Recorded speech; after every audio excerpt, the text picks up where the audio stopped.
Bonjour à tous, il me fait plaisir de vous présenter aujourd'hui M. Jean-Marie Chabot, président de CDL.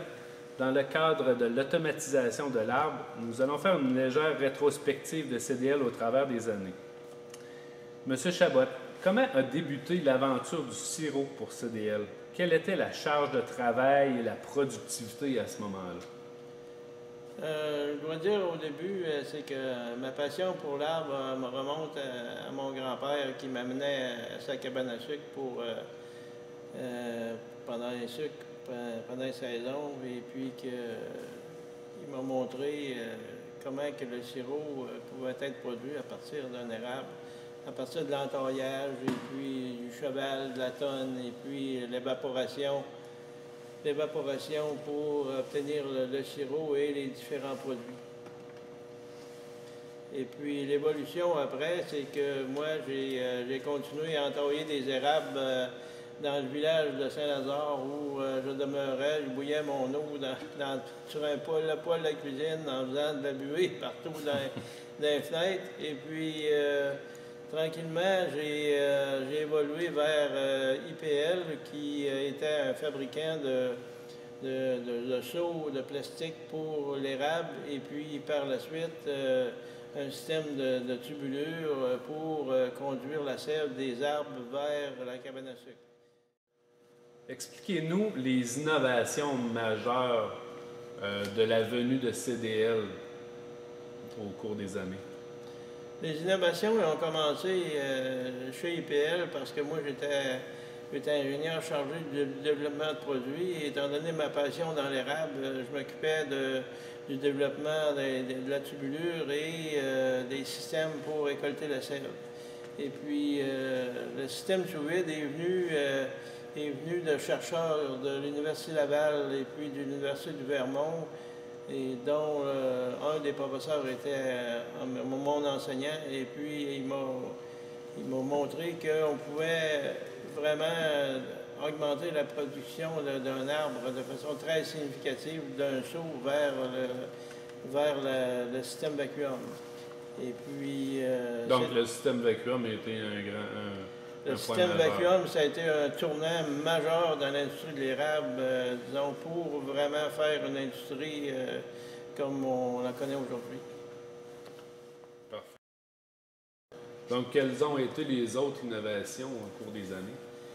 La deuxième innovation majeure, ça a été le système d'osmose inversée.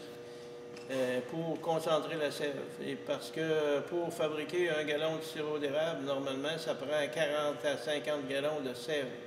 Et puis, l'arrivée de l'osmose inverse, on pouvait condenser jusqu'à 10 fois le volume initial de sève pour donner un concentré qui était bouilli par la suite sur des évaporateurs beaucoup plus petits et beaucoup plus performants, et puis en même temps baisser les coûts d'énergie de façon majeure. Alors, ça a été vraiment un tournant aussi pour l'industrie de l'érable. OK. Y a-t-il d'autres innovations par la suite? Une autre innovation qui a été aussi vraiment majeure, ça, c'est qui se rapporte à la santé des arbres, c'est qu'à l'origine, on nettoyait avec un chalumeau 716, un gros chalumeau. Et puis, disons, je suis personnellement l'initiateur de ça, et puis on a inventé un petit chalumeau, on appelle ça un chalumeau à diamètre réduit, qui donnait la même quantité de sève sous vide et qu'un gros chalumeau.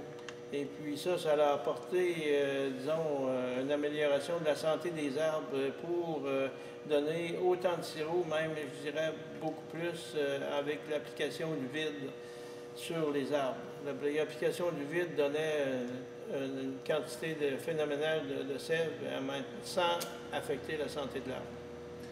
OK. Puis, qu'est-ce qu'on peut dire comme innovation à partir de maintenant, de 2010 jusqu'à 2020-2030? Qu'est-ce que vous voyez comme innovation qui s'en vient? Les futures innovations qui vont vraiment, disons, lancer l'industrie de l'érable dans le monde, je crois, c'est les systèmes de communication sans fil en forêt.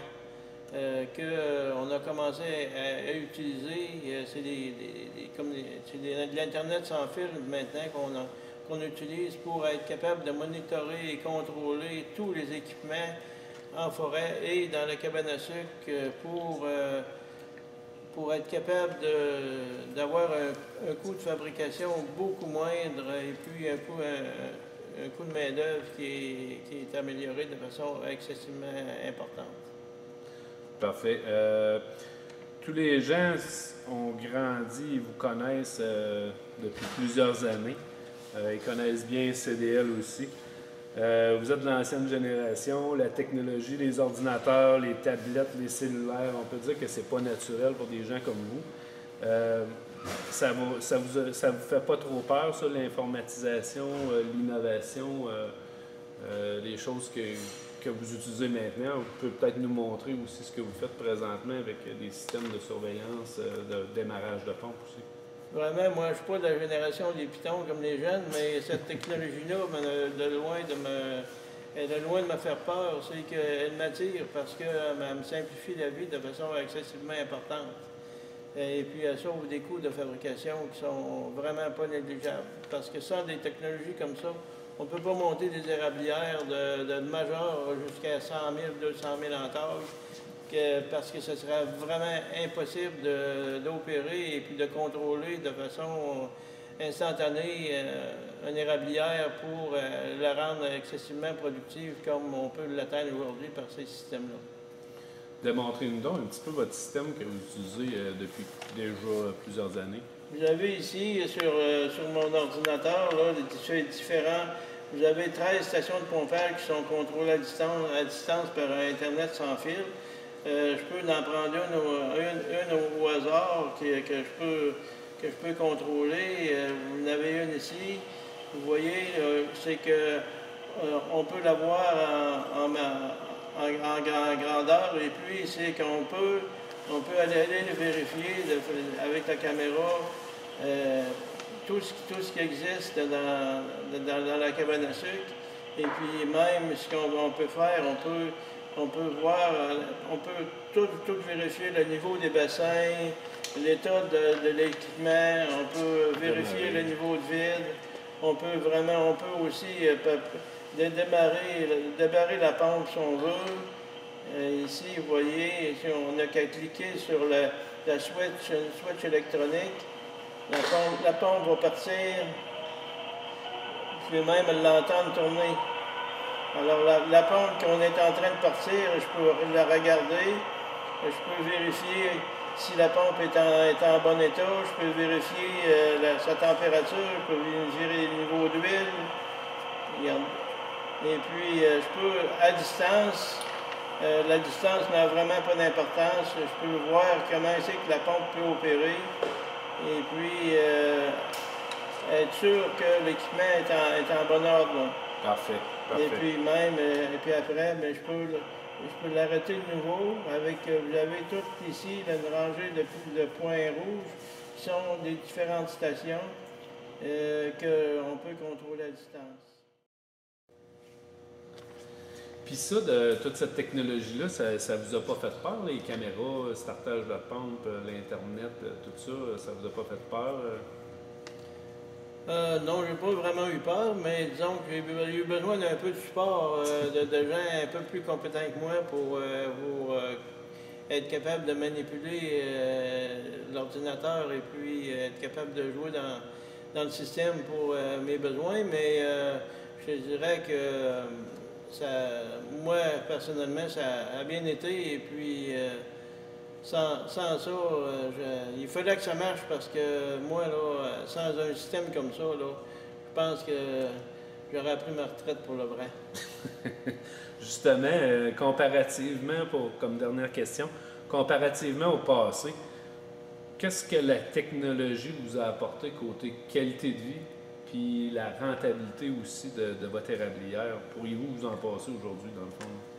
Je peux vraiment plus m'en passer parce que moi, je peux même dire que cette technologie-là, sans elle, moi, j'aurais carrément arrêté de faire du sirop d'érable parce que c'est devenu presque invivable. On passait peut-être un mois sans dormir et puis on passait les nuits debout à partir les pompes, arrêter les pompes, aller voir si tout l'équipement est en ordre partout et puis si ça fonctionnait bien.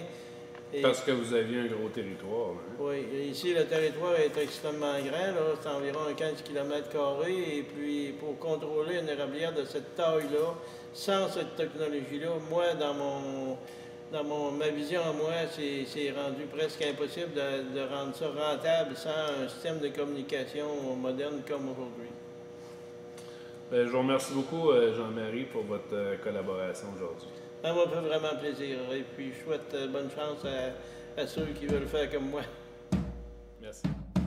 Ton arrière-arrière-grand-père, il a défriché la terre. Ton arrière-grand-père, il a labouré la terre. Et puis ton grand-père a rentabilisé la terre. Et puis ton père, il l'a vendu pour devenir fonctionnaire. Et puis toi, mon petit gars, tu sais plus ce que tu vas faire dans ton petit 3,5, ben trop cher, fret en hiver. Il te vient des envies de devenir propriétaire et tu rêves la nuit d'avoir ton petit lopin de terre.